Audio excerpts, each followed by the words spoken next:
Bagaimanakah caranya melindungi diri dari scammer cinta? Mungkin kamu juga sudah pernah dengar joke tentang penyebab perceraian. Katanya penyebab utama perceraian adalah pernikahan.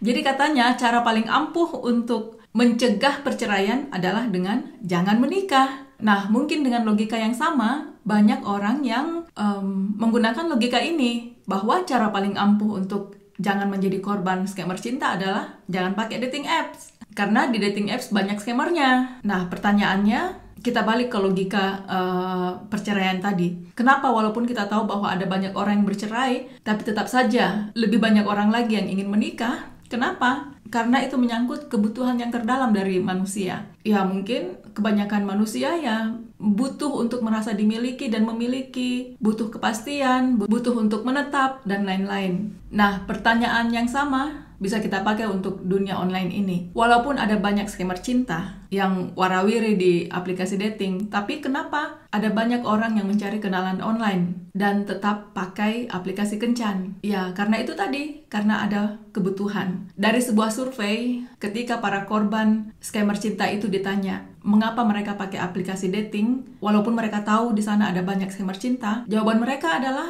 katanya karena itu adalah cara yang paling gampang untuk dapat kenalan, atau untuk dapat pacar, atau untuk dapat dating. Dan mungkin juga itu adalah cara yang paling asyik, dan cara yang paling murah. Dan sebenarnya, menurut saya, kalau kita tahu cara melindungi diri dari scammer cinta, online dating justru adalah cara yang paling aman untuk mencari kenalan. Coba saja kalau misalnya kita ingin cari kenalan orang luar negeri, misalnya. Lalu kita harus pergi ke luar negeri. Atau minimal harus pergi ke Bali, di mana ada banyak orang asingnya. Atau minimal nongkrong-nongkrong di kafe-kafe yang banyak dikunjungi orang-orang asing. Bagi kebanyakan orang, tentu itu cukup menguras rekening bank, ya. Tapi dengan dating app, semua hanya sejauh klik-klik di genggaman tangan kita. Kenapa juga saya sebut ini paling aman? Karena setidaknya kalau lewat online dating ini, kita tidak bertemu secara fisik, ya kan? Paling-paling bahaya yang paling besar itu hanya scammer cinta tadi. Dan ini termasuk juga scam yang diawali dengan foto-foto vulgar. Kalau kita bisa menjaga diri itu kan aman saja sebenarnya. Jadi kalau kita sudah lulus dari scammer dan kita tahu cara melindungi diri, sebenarnya menurutku sih pakai aplikasi dating itu yang paling aman. Yang berbahaya itu adalah kalau kita mau bertemu dengan orang yang kita kenalan dari online dating dan kita tidak punya cukup informasi tentang orang itu, yang mungkin saja orang itu yang jahat. Nah, jadi kalau kata orang cara paling ampuh untuk menghindari scammer cinta adalah dengan menjauhi aplikasi dating, ya masuk akal juga. Tapi kan orang akan tetap saja pakai, tidak mau dilarang-larang begitu. Jadi daripada dilarang pakai, tapi tetap juga pakai, lebih baik menurut saya adalah kenali cara melindungi diri di aplikasi dating, khususnya dari scammer cinta, biar kita bisa aman sampai ketemu jodoh yang tepat.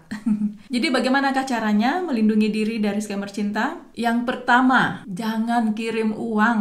Ini sudah yang ke-7.895 kali saya ucapkan di channel ini. Jangan kirim uang. Jangan kirim uang kepada orang yang kamu kenal dari internet, apalagi dari aplikasi kencan. Masalahnya kan, mereka, para scammer itu biasanya tidak minta uang secara langsung. Memang, mereka biasanya akan menggunakan modus-modus tertentu. Mereka menjalin hubungan dulu dengan para calon korbannya, sampai si calon korban ini yang sebut saja namanya Bunga, itu akan dibuat kelepak-kelepak dulu, dibuat baper-baper dulu, dibikin bucin dulu. Sehingga si Bunga ini tidak bisa berpikir secara logis lagi, tidak bisa pakai otaknya lagi. Baru kemudian ketika si Bunga ini sudah kelepak-kelepak, sudah bucin, sudah jatuh cinta, sudah hatinya sudah melekat, nah baru kemudian si scammer akan melancarkan aksinya. Misalnya saja dengan alasan dia mau kirim hadiah, tapi nanti ujung-ujungnya si Bunga akan diminta untuk kirim uang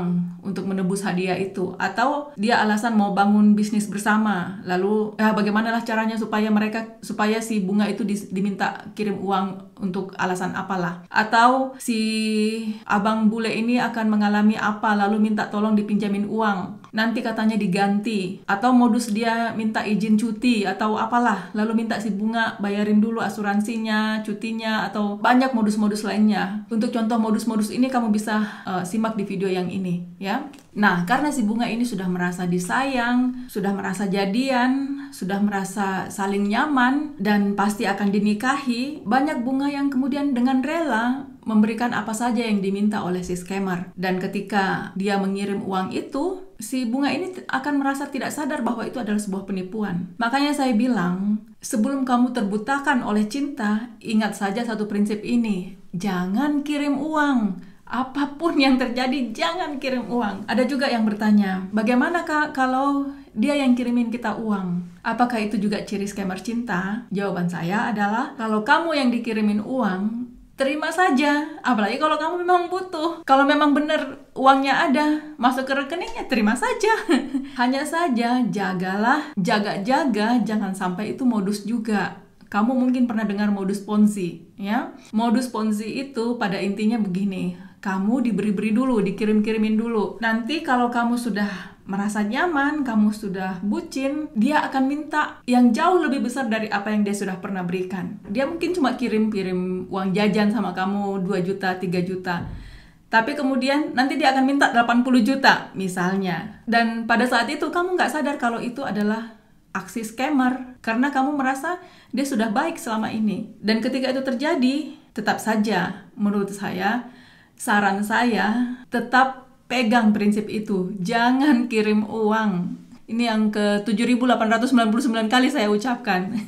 Yang kedua, cara untuk melindungi diri dari scammer cinta adalah jangan bagikan rahasia terdalammu kepada orang yang kamu kenal dari internet. Banyak kejadian di mana si bunga ini merasa tidak bisa terlepas dari cengkeraman si scammer cinta. Kenapa? Karena dia sudah pernah terbuka. Karena dia mungkin sudah terbuka luar dalam dan merasa si scammer ini sudah pegang kelemahannya. Dia merasa tidak bisa lepas karena si scammer ini sudah tahu segalanya. Sudah tahu segala hal yang yang orang lain tidak boleh tahu. Dia sudah ceritakan kesedihan-kesedihannya, peristiwa-peristiwa kelam dalam hidupnya, sudah membagikan kepedihan terdalam dalam yang pernah terjadi dalam hidupnya yang mungkin aib atau apalah. Kan kata orang, kejahatan itu terjadi bukan hanya karena ada niat, tapi juga karena ada kesempatan. Jadi ketika kita membagikan rahasia-rahasia terdalam kita kepada seseorang yang baru kita kenal mungkin, atau yang kita kenal dari internet, yang kita nggak tahu latar belakang orang ini, itu kayak kita memberikan senjata ke tangan orang itu. Sehingga ada titik di mana mungkin saja dia terpikir untuk menggunakannya kepada kita. Mungkin awalnya dia tidak bermaksud untuk menipu kita, dia mungkin tidak bermaksud untuk memeras kita, tapi karena kita sudah memberikan senjata di tangannya, jadi kemudian muncul niatnya untuk melakukan pemerasan sama kita. Apalagi kalau dia memang orang yang scammer, yang suka nge-scam, menipu, atau mencari keuntungan dari wanita-wanita. Nah, tapi kan ini memang gampang diucapkan. Mungkin kamu berkata, tapi pelaksanaannya tidak segampang itu, Esmeralda. Ya, memang. Karena saya tahu disitulah asyiknya. Apalagi kita ini bunga-bunga, kaum wanita ini paling susah untuk menyimpan sendiri rahasia, ya kan? Kita butuh keluarin itu dan kita butuh orang untuk berbagi. Apalagi kalau orang itu adalah orang yang kita ada rasa, orang yang kita suka, orang yang kita naksir. Apalagi kalau orang itu mau temani kita ngobrol sampai pagi bahkan, apalagi sambil sayang-sayangan, ya kan? Nah, tapi disitulah bahayanya memang. Rahasia itu bisa dipakai oleh si scammer, oleh si orang itu untuk memeras kita. Kalau kita tidak kirim uang yang dia minta, dia mengancam akan sebarin apa yang dia tahu itu. Biasanya dia yang akan mulai dengan ceritanya sendiri dulu. Dia akan ceritakan penderitaan-penderitaannya, kesulitan-kesulitannya. Dia akan terbuka sama kita. Yang kemungkinan besar ceritanya itu palsu.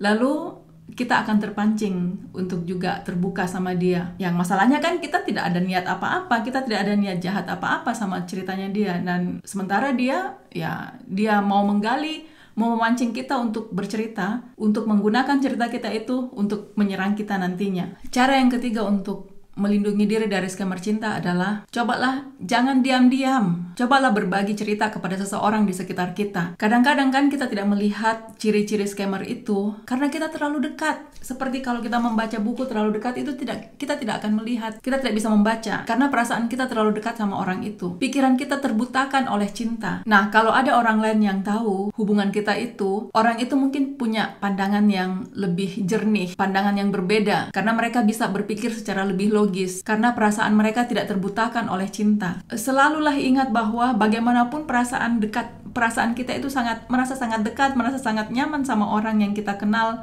dari aplikasi dating itu atau dari online, itu kita tidak kenal orang itu. Yang kita tahu hanya apa yang dia mau kasih tahu ke kita. Banyak korban scammer itu yang mengirim uang karena tidak pakai mikir. Mereka hanya pakai perasaan, tidak pakai logika.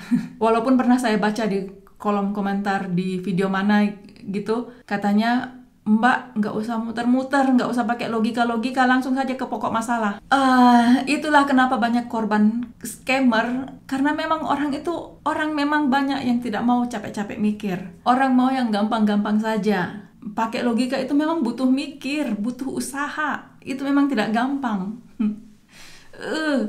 Orang lebih suka lihat yang apa adanya saja. Karena melihat ciri-ciri luaran itu memang itu paling gampang. Kalau si Yayang bule ini bilang dia itu kontraktor di perusahaan internasional, misalnya, lalu dia tiba-tiba mendadak butuh dana, lalu minta tolong pinjam uang kepada kepada si Bunga, kekasihnya.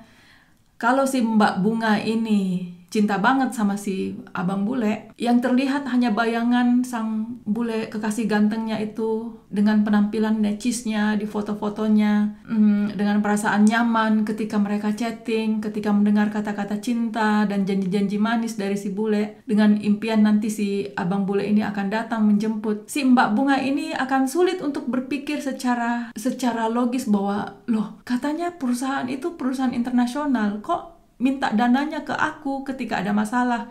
Bukankah setiap perusahaan, apalagi yang internasional itu, punya cara sendiri untuk menyelesaikan masalah? Masa mintanya kepada orang secara individu? Atau bisa jadi juga kenapa orang tidak suka berpikir logis, kenapa orang tidak suka pakai logika, adalah karena mereka tidak mau tiba di kenyataan bahwa kalau dipikir-pikir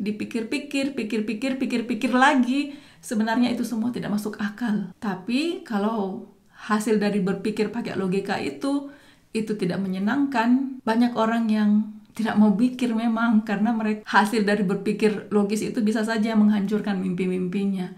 Dan banyak orang lebih suka terbuai dalam mimpi-mimpi daripada bangun dan menghadapi kenyataan yang tidak sesuai dengan harapan. Sudah kemana-mana ini. Intinya yang pertama, jangan kirim uang, ladies, apapun alasannya. Yang kedua, cobalah jangan terlalu terbuka dengan rahasia-rahasia terdalammu sama orang. Yang ketiga, jangan diam-diam dan jangan sembunyi-sembunyi kirim uang. Mintalah pendapat atau pandangan dari orang lain tentang si kenalan kamu itu. Begitu dulu ya. Kalau kamu dapat manfaat dari video ini, silahkan di-subscribe. Kalau belum subscribe, biar saya makin semangat ya bikin videonya. Jangan lupa juga bagikan video ini kepada teman dan sepupumu. Saya Sri Masiang, sampai jumpa di video yang berikut. Cus!